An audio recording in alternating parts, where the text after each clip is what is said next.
હાલો તો આપણે જવાનું છે ગુજરીમાં ને બેસી જાય પંખા વગીના હેલિકોપ્ટર. હો ભાઈ પોગી જશે ગાભા હાઉસ માર્કેટમાં. મારા માસીનો છોકરો મળ્યો એને બાય બાય કીધું. આવી જશે 75 વાળા જાકેટ જોવાના પીધું લીંબુ સડા. હો ભાઈ ને 15 વાળી તમારા ભાઈ ટોપી ચડાવી.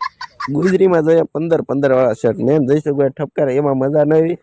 પછી ભાઈ પેરો 15 વાળો શર્ટ. હો પછી અમે ધીરે ધીરે ધાબળા જોવા લાગ્યા અને પછી 4 ધાબળા તો ઠપકારી લીધા. હો ભાઈ શિયાળા આટી જલ્દી ઘડિયાળમાં જોઈ તો વાગી જાત ત્યાં. હો ભાઈ અને છેડાવો તમારા ભાઈ કાશી પાત્રીનો માવો.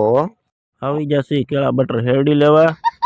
ખરીદી લીધી 35 રૂપિયાની હાની. નીકળી જશે હેલિકોપ્ટરમાં બેન તમારા ભાઈ ચડાવી હોનાની ચશ્મા. જયસુખભાઈ કે મેં લીધું 35 રૂપિયાની ટી શર્ટ અને મમ્મીએ લીધા 15 મજા આવી જતી ધાબળા માથા ઉપર લઈ લીધા ને પછી ભાઈ બે જો હાની ખાવા અને મજા આવી તે કાગળિયા કાઢી ગયો હાની. ભાઈએ કીધું તો મારી પાસે છે 35 વાળો શર્ટ. હો ભાઈ બેહી જશે ધાબાના લાડવા ખાવા ને તમારા ખાવાય તો હાલો કેવા છે મસ્તીના ગોળ ગોળ.